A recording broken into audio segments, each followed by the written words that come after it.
Mateus capítulo 5, verso 17 ao 20, diz assim a palavra do Senhor.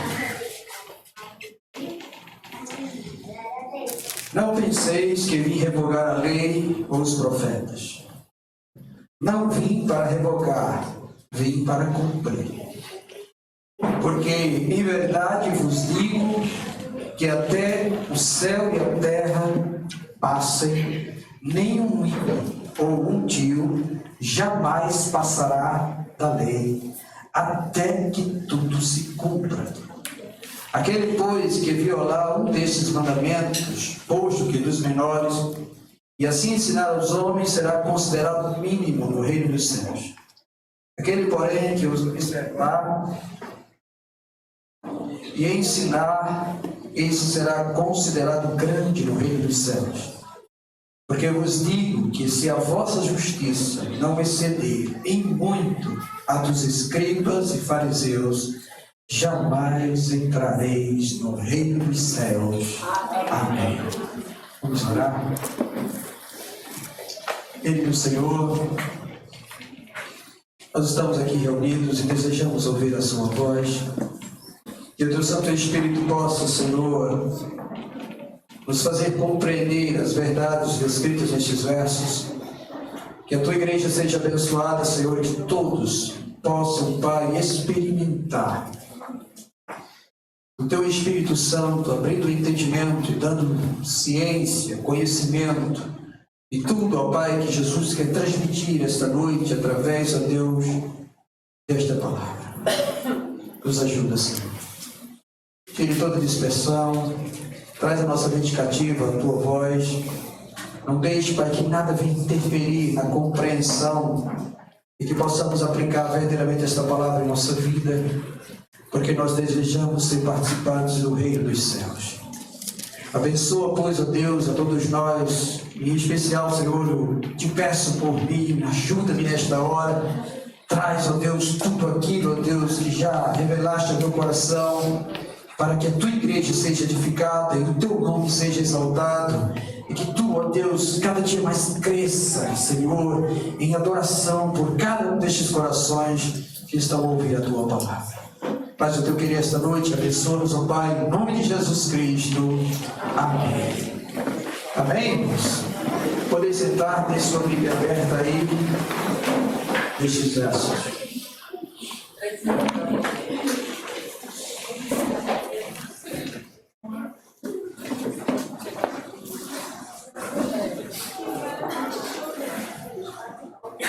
Eu quero pedir a você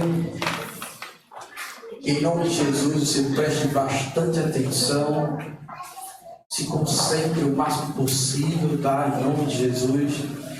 Estes versos, eles são versos, até digo, o verso de número 17 e 18 também, são versos que são usados com muita controvérsia e que às vezes eles trazem certa polêmica a respeito de algumas doutrinas e da relação da lei do Velho Testamento com o Novo Testamento. Então eu quero começar essa noite pelo menos trazendo algumas considerações e depois eu vou tentar, tá bom? Na medida que o tempo me permitir, adentrar em cada um desses versos e explicar a real interpretação deles, para que sejamos enriquecidos. Não é algo fácil, tá? Mas eu peço que, em nome de Jesus, você possa estar concentrado e até interceder também para que o Espírito Santo possa nos clarear os pensamentos e as ideias todas, em nome de Jesus. E a primeira consideração que eu quero fazer é a respeito da palavra lei, tá? Lei, a qual está aqui várias vezes, e essa lei, essa palavra lei, ela pode corresponder a todo o Velho Testamento, do primeiro livro até Malaquias. Às vezes, como aqui foi dividido lei ou profetas, tá? Então ela pode valer apenas os 5 primeiros livros da Bíblia, o Pentateuco, os livros escritos por Moisés. E pode também referir-se apenas à lei, que são os mandamentos e os juízos de Deus, as proibições e as ordenanças. Existem 248 mandamentos, tá? E 365 proibições. E no total são 613 no total na lei do Senhor. Isso é o que a gente tem por lei, tá? Essa é a primeira consideração. A palavra lei pode se referir a todo o Velho Testamento, a só os livros de Moisés, ou só os mandamentos, estatutos, juízos de Deus.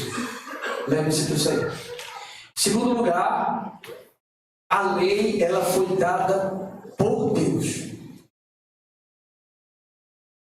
Então eu não posso dizer que a lei é ruim ou é má, porque ela foi dada pelo nosso Deus. Eu não posso simplesmente negar isso. Nós temos esse conhecimento, a Bíblia relata sobre isso. Foi Deus que chamou Moisés, mandou ele subir no monte, lá ele começou a dar a lei, ele deu os 10 mandamentos, Moisés desceu, e depois ele destrinchou esses mandamentos em outros mandamentos e outras proibições para o seu povo. E está tudo escrito, tá bom? No livro de Êxodo, no livro de Levítico, no livro de Números, no livro de Deuteronômio, que é considerada a repetição da lei. Então está tudo lá. Foi Deus que deu. A lei foi dada por Deus. Se a lei foi dada por Deus, isso significa que a lei expressa a vontade de Deus. Deus escolheu um povo para si. Depois que ele escolheu um povo para si, ele deu uma lei que representava a sua vontade para que aquele povo vivesse essa lei e assim pudesse agradar a Deus. E eu não posso negar isso. Nós não podemos negar isso. Não é? Aí começam as outras coisas a aparecer em nossa mente. Se é assim, pastor, então a gente tem que guardar toda a lei. É verdade, nós temos que guardar toda a lei. Mas aí vem a outra consideração que eu quero fazer.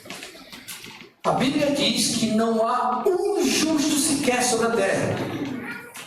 Então não existe ninguém neste mundo, desde a sua criação e até o fim de tudo, exceto Jesus Cristo, que pode cumprir toda a lei. Não existe. Não existe. Não existe nenhum ser humano na face desta terra, tá, que vá cumprir todos os desígnios de Deus escrito em sua lei. Não existe. E a gente precisa considerar isso. Então, sendo assim, a outra consideração é, como disse o próprio Senhor, se você cumpre 99% dela, mas errou em 1%, é transgressor de todos os outros. Se você não consegue guardar toda a lei, você é culpado de toda ela. Porque não importa qual seja o pecado que lhe condene, mas todavia você é um condenado. Porque não consegue guardar toda a lei. E uma última consideração é que, visto que Cristo cumpriu toda a lei, louvado seja o nome do Senhor, e que Ele se tornou o nosso representante legal, foi-nos imputada a justiça de Cristo. E por isso nós somos perdoados da nossa transgressão da lei. Louvado seja o nome de Jesus. Isso significa que nós não somos condenados, porque Jesus Cristo, que cumpriu toda a lei, satisfez a justiça de Deus, tá bom? Ele simplesmente lançou sobre nós, tá? Lançou sobre nós o seu perdão, a propiciação que Ele realizou a nosso favor, faz com que eu seja perdoado da minha transgressão e possa ter uma vida eterna com Deus. Só que não é só isso. Existe um negócio muito grandioso por trás de tudo isso. Mas eu precisava fazer essas considerações para que a gente pudesse meditar e trazer algumas coisas à tona a respeito dessa parte do texto. E eu acho lindo a forma que Jesus, e o Espírito Santo inspirou o seu servo para escrever, porque ele colocou isso, sabe, imediatamente, logo após ele transmitir uma verdade sobre o novo nascimento e sobre a nossa responsabilidade enquanto cristão. Nós somos chamados para praticar a justiça da palavra de Deus. Nós somos chamados para isso. E nós precisamos levar a sério isso. E só quem pode vivenciar essa justiça e caminhar para a totalidade dela, quem é nascido de novo. Nenhum que não passou pelo novo nascimento conseguirá praticar as obras da lei integralmente, se não for capacitado pelo Espírito Santo. E aí eu quero lembrar do texto lá de Jeremias e de Ezequiel.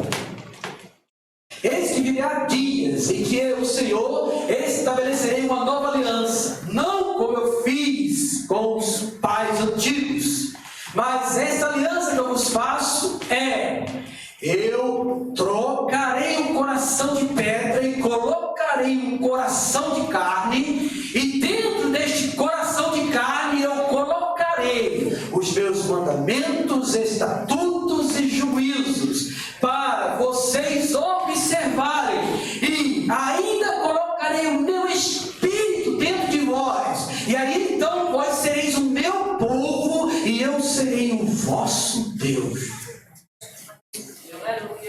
Se o Senhor não realizar isso dentro do coração humano, tirar o coração mortificado, o coração de pedra, insensível às coisas de Deus, e colocar o coração dele, e dentro desse coração colocar o desejo de obedecer os mandamentos, o desejo de observar os estatutos e os juízos de Deus, o deleite do ser humano em guardar a palavra de Deus dentro do indivíduo, nenhum conseguirá agradar a Deus cumprindo a lei do Senhor.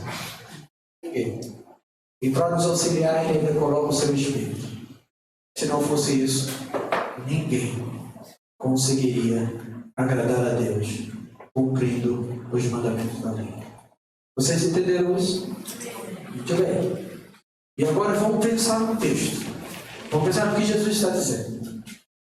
Primeiro, o contexto em si, tá bom? Parece denotar o seguinte: Jesus, ele começou o seu ministério, e ele começou o seu ministério usando a palavra de Deus. Lembra que quando ele foi batizado, ele saiu para o deserto, passou lá 40 dias e 40 noites sendo tentado pelo maligno, e quando o diabo veio até ele para fazer algumas indagações e mandar ele transformar pedra em pão, mandou ele saltar no pináculo do templo, mandou ele olhar todos os reinos dos céus, e aí disse que ele daria tudo isso a ele se prostrava e adorasse ao maligno.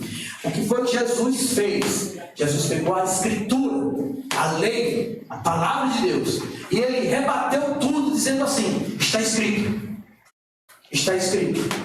nem só de pão viverá o homem. Está escrito, não tentarás o Senhor teu Deus. Está escrito, somente a Deus adorarás e prestarás culto. Está escrito. Em outras passagens que nós vemos, Jesus sempre relembra o texto bíblico. Quando ele começou o seu ministério, que ele entrou na sinagoga, depois de ser tentado pelo maligno, que ele abriu as Escrituras em Isaías, lá diz: o Espírito do Senhor está sobre mim. Aí diz: hoje se cumpriu esta Escritura. Então você observa que Jesus faz uso da palavra de Deus, dando a ela autoridade máxima, e fazendo todos eles observarem que ele era um exímio cumpridor daquela palavra. Mas aí vem a controvérsia do sábado e de outras coisas. A controvérsia do jejum, a controvérsia do sábado. A controvérsia do jejum é o seguinte: estava Jesus lá, sentado, vinho, ou Mateus, comendo e bebendo com os pecadores, e os fariseus chegam e indagam a ele: os discípulos de João jejuam, nós jejuamos, e os discípulos de João também jejuam, e vós não praticais essas coisas. Jesus olha para eles e diz assim: olha, eles praticarão isso estando o noivo presente com ele? Há tempo em que o noivo será tirado, então eles vão ter que jejuar. Mas enquanto o noivo está com eles têm que se banquetear com o noivo também, com a presença de Cristo no meio deles. E aí ele começa a relatar o seguinte: olha, ninguém põe vinho velho em odre novo. Ninguém vai rasgar um vestido novo para remendar um velho. Isso é loucura. Você vai estragar um vestido novo para remendar um velho e não vai dar jeito. Porque o tecido novo é mais resistente, o velho não vai dar substância àquele vestido, ele vai rasgar novamente. Ele diz também: ninguém põe vinho novo em odre velho. Porque o vinho novo, quando ele fermentar, e ele esticar os odres velhos, já tem estilacado, vai quebrar, vai perder todo o vinho. Sério.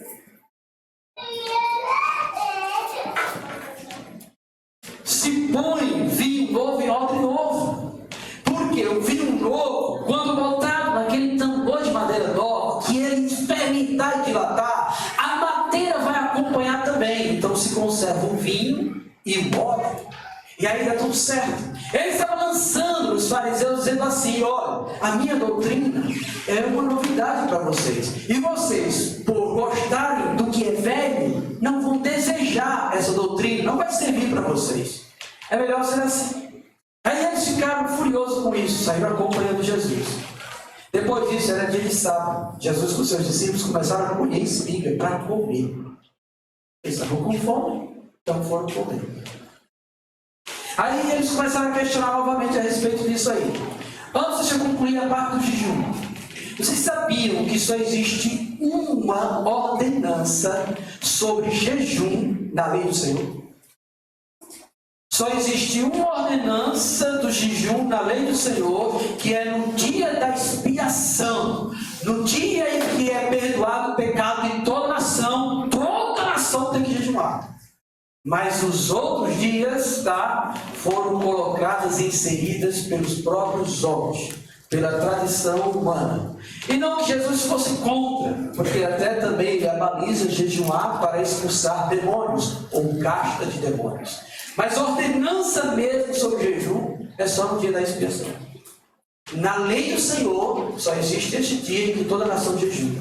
O restante é fruto da espiritualidade do homem, da comunhão com Deus, em que ele acha que pode realizar isso para atrair a atenção do Senhor. Mas é isso que diz a palavra de Deus. E só no sábado, Jesus começou a ver a controvérsia no sábado também. E Jesus começou a fazer certas coisas que não agradaram os fariseus. E os fariseus ficaram irados com Jesus, desejando matar Jesus. Mas depois eu adentro pormenorizadamente sobre isso. Porque eu sei que no meio nosso em que vivemos existem pessoas que defendem a doutrina de guardar o sábado. E a forma que eles guardam, não tanto quanto parecida com a dos fariseus. E aí eu quero lembrar vocês como é que Jesus guardava o sábado. Mas primeiro vamos voltar para o nosso texto. Então, quando Jesus começou ao seu ministério e que houve esses embates com os fariseus, os escribas, os doutores da lei, então alguns começaram a pensar: esse homem é contra a lei de Deus. Esse profeta que faz milagres está sendo contra a lei de Deus. Ele não faz o que a lei diz. Então aqui Jesus começa o seu discurso fazendo uma defesa e colocando em si mesmo que ele veio para cumprir a lei. Olha só. Agora o interessante disso é que nos textos seguintes parece haver um contraste com o que Jesus disse. Porque no verso de número 21, no verso número 27, no verso número 33 e 38, o Senhor diz assim: ouviste o que foi dito, eu porém vos digo. Parece um contraste, mas não é. E a gente vai entender como Jesus está se posicionando aqui, em nome de Jesus. Mas aí, aí nós percebemos que o verso 17 e 18 tem a ver com Jesus e a lei. E o que ele diz é enfático. O que ele diz? Não penseis que vim revogar a lei ou os profetas. Não, vim para revogar. Eu vim para cumprir. Primeiro de tudo, quem está falando é Jesus. Então considere isso. E ele está dizendo que ele não veio para revogar, para tirar. Ele veio para cumprir a lei. Ele veio para cumprir. E ele é tão enfático nisso, ele diz no verso 18, porque em verdade vos digo. Ele gosta quando ele coloca esse em verdade. Porque ele é fiel realmente ao que ele diz. Em verdade vos digo, até que o céu e a terra passem, nenhum i ou um tio jamais passará da lei, até que tudo se cumpra. Então ele está dizendo que tudo aquilo que Deus deu a Moisés tem que ser observado. Ele não veio para revogar, ele veio para cumprir. E agora? Eu me lembro que uma vez eu estava no seminário, eu comecei uma conversa dessa na sala de aula, e minha matéria era simples, Novo Testamento. Eu disse: o que é que vale hoje, o novo ou o velho? E eles começaram a dizer: o novo. Ele é? Será que é isso mesmo? Vocês têm certeza? Aí eu disse: não, eu acho que o velho. E agora? A gente não sabe, vamos pesquisar. E eles passaram o semestre todo pesquisando o que valia, se era o novo ou se era o velho. E aí a gente precisa entender o que Jesus está dizendo aqui. E agora, para nós, o que vale? O velho ou o novo? Será que a gente vai ter que guardar o sábado com os adventistas? Será que a gente vai ter que observar tudo que está lá? E agora? E eu não posso ir contra Jesus. Jesus está sendo bem claro, nítido, quando ele começou a dizer: não pense, nenhum dos meus discípulos, nenhum de vocês, eu não vim revogar a lei, eu vim para cumprir a lei. Eu vim para cumprir essa lei de tal maneira que nenhum i, nenhum tio passará da lei até que tudo se cumpra. Isso é muito forte. E quando ele fala sobre esse ida, bom, esse é um iota, no grego, que representa uma letra, a menor letra do alfabeto hebraico. Já que o hebraico foi traduzido e está falando de lei do Velho Testamento, o Velho Testamento é hebraico. O Novo Testamento é grego, mas o Velho Testamento é hebraico. E ele foi traduzido para o grego. E aí ele coloca esta letrinha, a menor das letras do alfabeto hebraico. Não pode ser removido. E o tio é um acentozinho, aquele acentozinho que faz o sentido da palavra mudar. Como voz e vos. Vos não tem acento. Coloca o acento agudo no vos, fica voz. Muda o sentido. Muda a palavra. Então ele diz: nesse tracinho vai ser retirado. Meu Deus, e agora? Pastor, o negócio está ficando meio diferente, está confundindo a minha mente, a minha cabeça. Eu fui ensinar de um jeito, agora a gente vai aprender do jeito de Jesus. Do jeito que Jesus quer. Tá? E aí então Jesus fala sobre isso. Olha, até que tudo se cumpra. E eu vim para cumprir. Agora eu quero relatar e ater esta palavra cumprir. Que no original quer dizer encher. Encher tem a ver com plenitude. Eu vim dar um sentido pleno a esta palavra. E eu vim realizar aquilo que ela diz. E eu vim cumprir toda a justiça de Deus. Isso é o cumprir de Jesus. Ela tem três aspectos. Ela tem a ver com o ensinamento doutrinário. Jesus, ele veio literalmente, tá, dar cumprimento à doutrina que foi ensinada no Velho Testamento. A queda do homem, a salvação do homem, todo o desígnio de Deus, o plano todo de Deus, que foi ensinado no Velho Testamento, tem cumprimento em Jesus.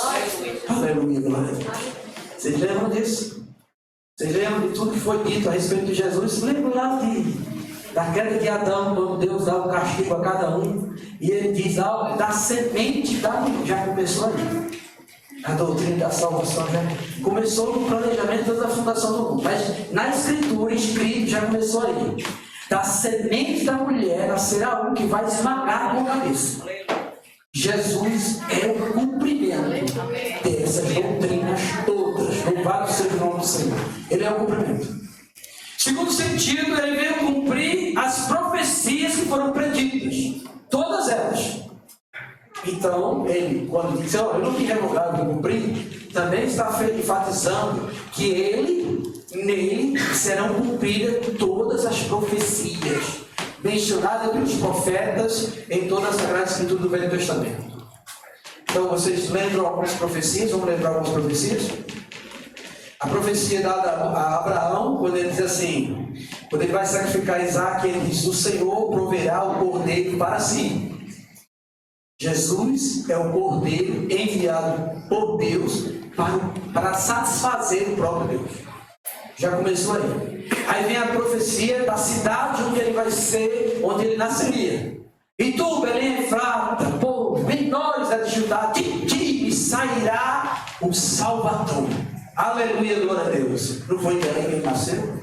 Segundo a Escritura. Louvado seja o nome do Senhor. Isaías 53, o servo sofredor, né? Eis que ele foi levado como ovelha muda ao matador, como alguém que ia ser tosquiado, e ele foi moído, e ele não abriu a boca. Vocês viram Jesus murmurar? Em nenhum processo em que Jesus é preso no jardim do Getsemane e é levado para ser julgado, ele é surrado, apanhado e ser tosquiado, ser moído, como diz Isaías 53. E ele foi moído, e ele carregou sobre si os pecados do seu povo, e ele foi ali martirizado, e ali ele foi crucificado. Louvado seja o nome do Senhor. Mas a Bíblia diz que ele veria o fruto do seu trabalho. Aleluia, glória a Deus. E ele se alegraria, e hoje lá no céu ele está alegre. Louvado seja Deus, porque ele está vendo aqui um pedaço do fruto do seu trabalho. Bendito seja ele, aleluia. E aqui está mais um cumprimento de uma profecia dada pelo nosso amado Isaías. E quantas outras foram cumpridas em Jesus Cristo? O Espírito do Senhor está sobre mim, porque o Senhor me ungiu para libertar os cativos, curar da vista aos cegos, tirar a opressão dos oprimidos. Tudo isso está sendo cumprido em Jesus. Eu não vim revogar, eu vim cumprir. Louvado seja Deus. Bendito seja o nome do Senhor. Aí, em terceiro lugar, o terceiro aspecto é que a lei está cheia de preceitos éticos. A lei moral de Deus. Não roube, não mate, não adultere, dê glória somente a Deus, não use o meu santo nome em vão, e todos os mandamentos da lei do Senhor. Jesus Cristo veio cumprir todos. E aí eu quero voltar a relembrar os irmãos, porque como Paulo faz nas suas cartas, vocês já estão cientes da vez que eu estava convosco, que eu vos falei a respeito disso. Eu já falei sobre isso. Jesus, do nascimento até a sua morte, nunca pecou. Nunca. E aí eu quero relembrar que quando criança ele não pecou, quando adolescente ele não pecou, quando jovem impetuoso, os de hoje que não obedece foi pai, mãe, etc., Jesus não pecou. E em sua vida adulta, até os 32 anos, etc., ele não pecou em nada. Porque se ele tivesse pecado um só, se ele tivesse transgredido um só de todos os mandamentos e proibições, ele não estaria apto para ir para a cruz. Mas a Bíblia diz que ele foi sem pecado. Louvado seja o nome do Senhor. Então ele cumpriu toda a lei moral de Deus. Aleluia, glória a Deus. Então ele está declarando algo no olha, pessoal, preste minha atenção, eu não vim revogar a lei, não. Eu vim cumprir. Eu vim dar cumprimento em toda a sua plenitude. Em toda a sua plenitude. Agora vamos pensar um pouquinho a respeito da questão da controvérsia do sábado, né? Porque até isso tem nos rodeado de perto. algumas pessoas têm encontrado alguém com esses questionamentos aí na mente. Aí diz, agora a gente precisa pensar em fazer uma outra consideração sobre o sábado, tá bom? Primeiro, como ele foi instituído? Quando foi instituído? Por que ele foi instituído? Vamos ler isso aí? Vamos para Êxodo 20? Para a gente pensar bem, amadurecer bem a ideia e poder absorver o ensino do Senhor Jesus. Êxodo capítulo 20,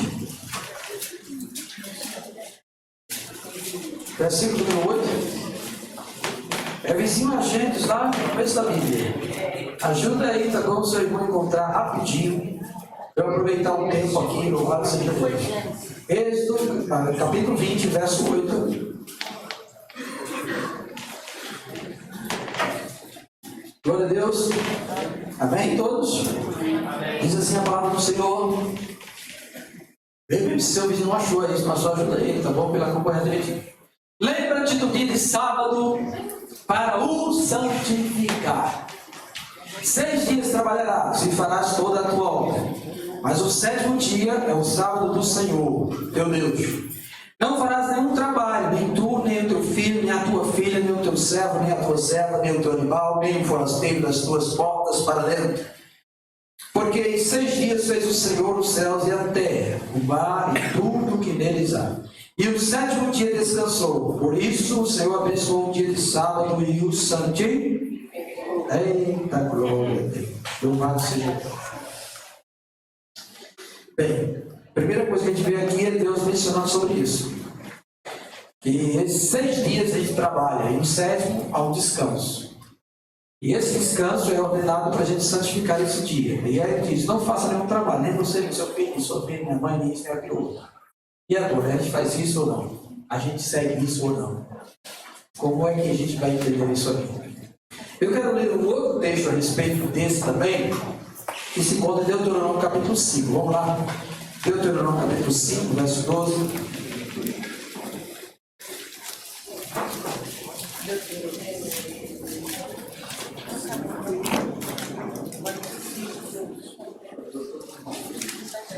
Hoje números, tá? Deuteronômio capítulo 5.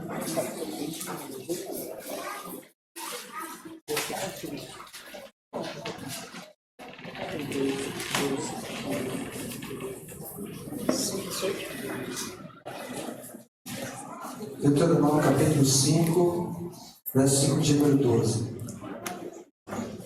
Amém? Guarda o dia de sábado para o santificar, como te ordenou o Senhor teu Deus. 6 dias trabalharás e farás toda a tua obra.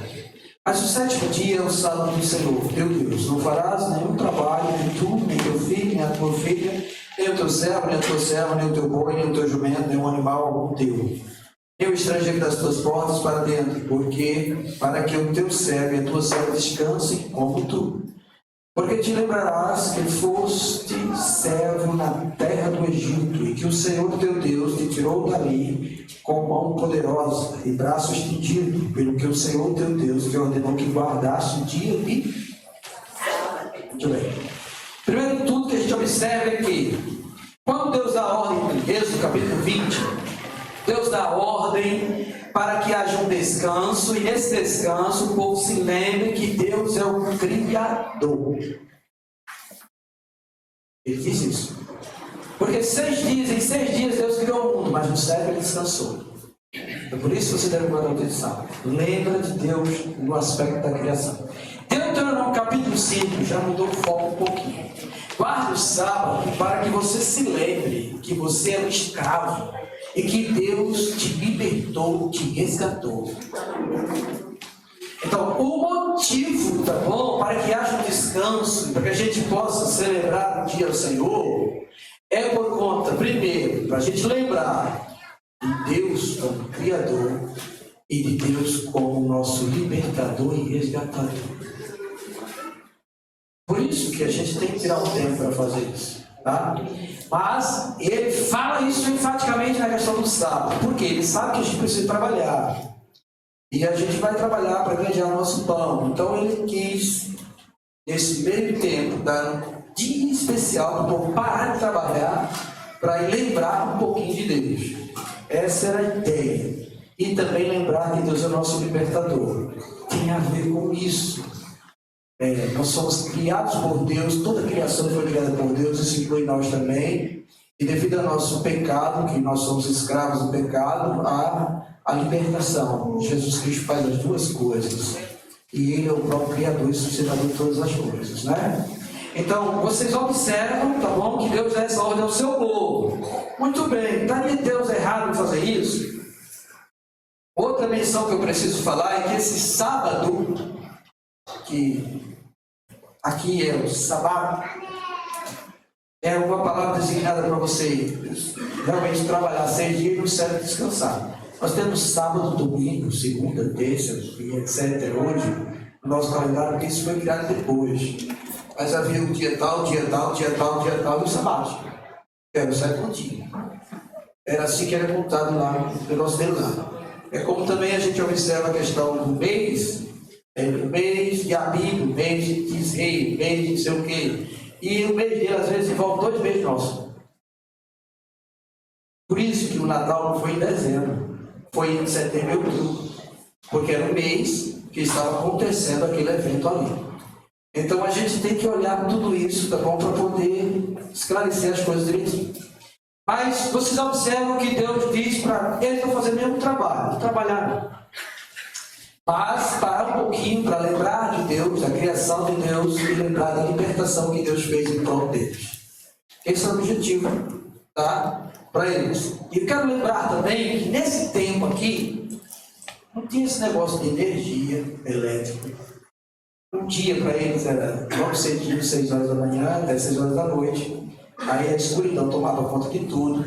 A única lâmpada ou luz que havia era as candeias, tá bom? Um pedaço de fel, de algodão no azeite, uma luzinha lá acesa. Então, eles não podiam fazer muita coisa à noite como hoje nós podemos. E a gente precisa considerar tudo isso também. E eles tinham essa tradição. Até pouco tempo atrás, ainda me lembro, tá bom? Que meu pai trabalhava de 7 às 5 da tarde, acabou o dia. O dia era esse, a noite era outra coisa. E eles dormiam cedo, acordavam cedo todos os dias. Era um modo de vida diferente do que nós temos hoje. Mas a gente não pode relativizar os princípios da lei do Senhor. O importante é que Deus designou um dia para que ele fosse lembrado e fosse entronizado pela obra da criação e pela obra da redenção que ele fez em seu povo. Muito bem. Aí então, com base nisso, que foi que os fariseus, mestres e doutores da lei, interpretaram. Eles interpretaram que não era para fazer literalmente coisa nenhuma. E o que é que eles fazem? Quando vão guardar o sábado? Eles se anulam de tudo. Não pode fazer coisa, nada. Não faz comer, não trabalha, não recebe dinheiro, também não paga. Tá? Eles simplesmente se anulam a vida toda a sua vida é anulada, sem coisa nenhuma. Aí isso vai crescendo ao longo do tempo e vai se adicionando mais coisas.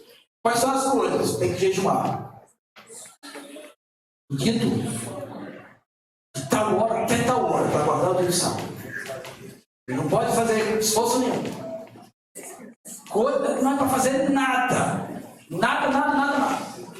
Aí então Jesus vem e dá a real interpretação de como é esse mandamento. Isso é que eu acho maravilhoso.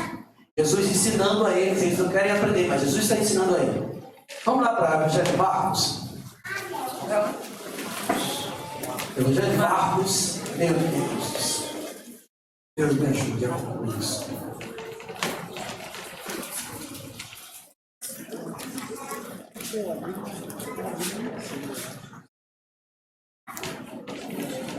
Evangelho de Marcos, capítulo de número 2, verso 23 em diante.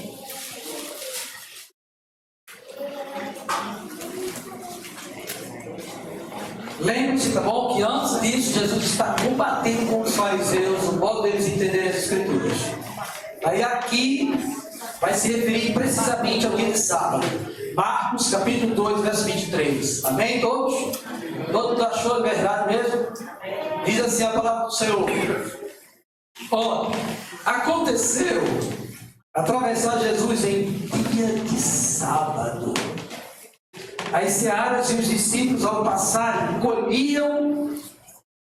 Lembra que Jesus disse lá no sábado, não colher nada?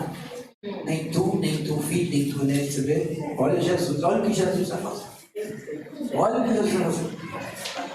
Então, ao passarem, colhiam espigas. Advertiram os fariseus. Olha os fariseus. Os fariseus eram os restos da lei, zelosos pela lei. Vê, por que fazem o que não é lícito aos sábados? Mas ele lhes respondeu: nunca lês o que fez Davi quando se viu em necessidade de fome? Ele e seus companheiros, como entrou na casa de Deus, no templo do sumo sacerdote Abiatar, e comeu os pães da proposição, os quais não é lícito comer, senão os sacerdotes, e deu também aos que estavam com ele, e acrescentou: o sábado foi estabelecido por causa do homem, e não o homem por causa do sábado. De sorte que o Filho do Homem é Senhor também. Está vendo aí Jesus interpretando corretamente as Escrituras? Ele está começando a esclarecer, mas não terminou ainda não. Vamos para o capítulo 3. Eu quero pegar os dois textos desse breve tempo que me resta. De novo, entrou Jesus na sinagoga. Estava ali um homem que tinha ressequido uma das mãos, ou atrofiada, ou mirrada. E eles estavam observando a Jesus para ver se o curaria em dia de sábado, a fim de uma... Olha só, está vendo aí? E disse Jesus ao homem da mão ressequida: vem para o meio. Então lhes perguntou: é lícito nos sábados fazer o bem ou fazer o mal? Salvar a vida ou tirá-la? Mas eles ficaram em silêncio. Olhando-os ao redor, indignado e condoído com a dureza do seu coração, disse ao homem: estende a mão. Estendeu-a e a mão lhe foi restaurada. Retirando os fariseus, conspiravam logo com os herodianos contra ele, em como lhe tirariam a vida. Agora eu quero adentrar pormenores nos textos, tá bom? Nesse último texto nós vemos uma coisa bem forte, que é Jesus confrontando eles. E observe, Jesus é no dia de sábado, está numa sinagoga, como nós estamos aqui, tem um homem com a mão mirrada aí, enfermo, com a mão atrofiada, alguém que necessitava da mão para o seu dia-a-dia, o seu bem-estar e para trabalhar, e os fariseus ficaram olhando se Jesus ia curar ele para acusar de violar o sábado, o mandamento de Deus. E aí Jesus simplesmente questiona: olha, é lícito, é correto, o que é mais certo? É fazer o bem ou fazer o mal no dia de sábado? Qual é a resposta? Qual é a resposta? Fazer o bem. Fazer o bem. Fazer o bem no dia de sábado é o que é lícito, é o que Jesus pede, é o que Deus pede. Guardar o sábado tem a ver com isso. Fazer o bem tem a ver com isso. E aí então eles ficaram em silêncio. Por quê? Porque o coração deles estava tão endurecido que eles não queriam absorver o que Jesus estava ensinando para eles. A importância de interpretar corretamente a lei. Eles não queriam de jeito nenhum. E observem que quando Jesus perguntou se era lícito fazer o bem e fazer o mal, já há indício de que Jesus está olhando na frente e sabendo que eles iriam conspirar para matar ele. E eles estavam fazendo essa conspiração no dia de sábado. Era o dia que era para santificar o Senhor. Eles se reuniram com herodianos e começaram a dizer: como é que a gente vai matar ele? Era um dia de sábado e eles estavam fazendo isso. E Jesus, já prevendo, olhando para o futuro, faz essa pergunta grandiosa: o que é lícito? O que é correto aos olhos de Deus? Fazer o bem ou fazer o mal? E eles estavam fazendo mal. Os fariseus, os doutores da lei, os mestres da lei estavam fazendo o que era errado, conspirando em matar Jesus. E Jesus fez o bem. E nos versos anteriores que a gente leu, Jesus estava começando a questionar eles, dizendo assim: olha, a necessidade humana, ela é mais importante aos olhos de Deus. Pessoa é mais importante do que coisa. Pessoa é mais importante do que coisa. Agora pense comigo. Um pai de família, com sua esposa e seus filhos, desempregado, precisa trabalhar para ter o seu sustento. Fica batendo de porta em porta procurando emprego. Aí chega o emprego dizendo: você vai trabalhar de segunda até sábado, 5 horas da tarde. Então eu preciso guardar o sábado. E sua família. E os seus filhos. Como é que vai ficar o sustento deles? E você também. Será que Deus não fez? Isso é mal? Trabalhar não é errado. Nem é pecado. É o bem. Fazer alguma coisa é o bem. E isso que Jesus está começando a mostrar para eles. Lembra de Davi? Davi teve fome. Ele entrou no templo do Senhor. Pegou os pães da proposição, que não era para ele comer, só que podia comer os sacerdotes. Ele comeu, Deus não castigou ele por isso. Porque Deus sabe o que é necessário para o ser humano. Deus sabe o que é necessário para a nossa vida. E isso não é uma transgressão em si. E aí ele vai e tenta mudar o pensamento do fariseu, dizendo assim: olha, preste atenção. O sábado, ele não foi estabelecido. O sábado foi estabelecido por causa do homem e não o homem por causa do sábado. Foi criado um dia de descanso para que houvesse uma provisão para nós, para o nosso bem-estar, porque Deus sabe a nossa estrutura, Deus conhece a nossa fraqueza. E se a gente ficar direto o tempo todo trabalhando, nós não iríamos aguentar muito tempo, não. Nós precisamos parar um dia para poder pensar em Deus, se alimentar de Deus, adorar a Deus, glorificar a Deus. E não importa se isso é sábado ou se isso é no domingo, porque alguns também querem colocar assim como sendo o dia do domingo, dia especial. Irmãos, isso é todos os dias. Aleluia. Fazer o bem é todos os dias. E quando Jesus ele começou a falar sobre isso, aí logo em seguida, que não vai dar tempo de eu falar hoje, se você olhar para o texto que a gente leu, ele diz: porque se a vossa justiça não excederem muito a dos escribas e fariseus, você não entrará no reino dos céus. Ele começou a dizer assim: você não tem que guardar só o sábado, você tem que guardar domingo, segunda, terça, quarta, quinta, sexta, sábado. E esse guardar vai ficar sem fazer nada, porque sem fazer nada é preguiçoso. É fazer o bem, é fazer o que é reto aos olhos do Senhor, todos os dias. Todos os dias. E esse negócio de exceder, irmãos, é o que Jesus vai começar a mostrar o que é que realmente Deus quer com a sua lei.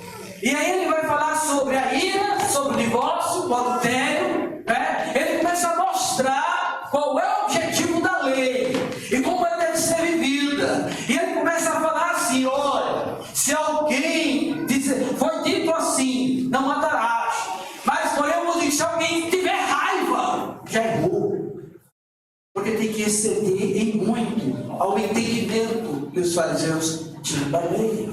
E a gente precisa atentar para isso, para essa interpretação que o Senhor dá da lei. E aí eles estavam fazendo com que o sábado fosse Senhor do homem. Hoje é sábado, então eu tenho que me escravizar. E não é isso que ele tem. Não é isso que ele tinha em mente. Porque o homem é a primazia da criação de Deus. Eu acho lindo o texto que ele diz lá no Salmo 8, em Hebreus: Senhor, fizeste um pouco menor que os anjos, mas o coroaste de glória. Por quê? Porque nós somos a imagem e semelhança de Deus. Ele diz em Mateus capítulo 6, vocês valem mais do que o restante da criação inteira. Então não fiquem colocando sobre si estas coisas, porque eu não criei vocês para isso. Eu não criei vocês para isso. Eu criei para que vocês fossem realmente, refletissem a minha imagem e semelhança, se regozijassem com isso e pudessem viver a plenitude da vontade de Deus. Eu já passei 10 minutos da hora. Eu vou ter que parar aqui. Mas eu quero voltar. Tem que ver discutir sobre isso. Tá? Dar algumas pinceladas nesse texto e voltar para o nosso texto de Mateus capítulo 5, porque até agora nós falamos de Jesus e a lei. Agora falta falar de nós e a lei. Que é o verso 19 ao 20. E depois adentrarmos no que realmente Jesus quer que vivamos da lei de Deus. Vamos ficar de pé, vamos orar.